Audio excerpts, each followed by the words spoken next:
చిన్న పిల్లగాళ్ళతోటి జాతరలకు తీర్థాలకు పోయినప్పుడు బొమ్మల దుకాణాలు కనవరుడు పాపం మా అమ్మే నాకు ఈ బొమ్మ కావాలి డాడీ నాకు కార్ బొమ్మ కావాలి డాడీ అని ఒక్కటే ఏడ్చుకుంటా బొబ్బ బొబ్బ పెడతారు. జరైనాక కొనిస్తారా అంటే లేదు నాకు ఇప్పుడే కొని అని కింద పడి బొరుతారు కూడా కొంతమంది పిల్లలు. అది కొనిచ్చేదాకా ఇడవని కూడా ఇడవరు. చిన్నప్పుడు బొమ్మ కారు కొనిస్తారు, పెద్దగా అయినాక నిజం కారు కొనియమంటే మాత్రం కిందికెళ్ళి మీ దాకా ఇట్లా చూస్తారు.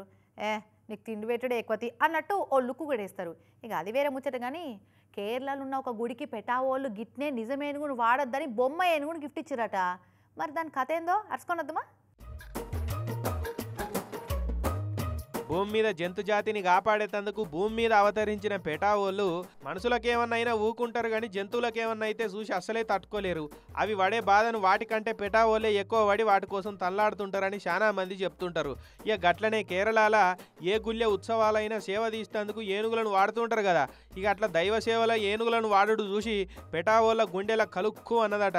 అమ్మో ఏనుగు భక్తులకు ఆశీర్వచనాలు ఇచ్చి దేవుణ్ణి మోసుకుంటూ పోయి ఎంత బాధపడుతుందో అని బాధపడిపోయి కదిలే బొమ్మ ఏనుగును గుడికి గిఫ్ట్ ఇచ్చిర్రు. ఇట్లా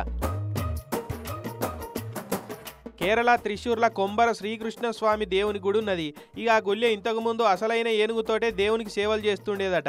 ఇప్పటి సంది నిజమైన ఏనుగును వాడొద్దని చెప్పి ఇగో ఇట్లా పెద్ద కదిలే బొమ్మ ఏనుగును గుడికి దానం ఇచ్చిర్రు.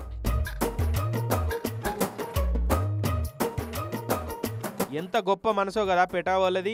అయితే గుడివాళ్ళు అయితే ఏమనుకోకుండానే ఏనుగునైతే తీసుకున్నారు. కాకుంటే చూసేటోళ్ళే ముక్కిరుస్తున్నారు. దునియా మీద దినం కొన్ని కోట్ల మేకలు, గొర్రెలు, కోళ్ళు, ఆవుల జీవి తీస్తుంటారు. వాటిని కూడా అడ్డుకొని గిట్లనే కదిలే మేకలు, గొర్రెలు, కోళ్ళ బొమ్మలు ఇస్తే బాగుండు. దునియా మీద ఒక్క జీవరాశికి కూడా హానిగాకపోతుండే అని కారెడ్డాల కామెంట్లు చేస్తున్నారు సోషల్ మీడియాలో. ఇక జంతు ప్రేమికులేమో పెటావోళ్ళు చేసింది మంచి పనే అంటున్నారు.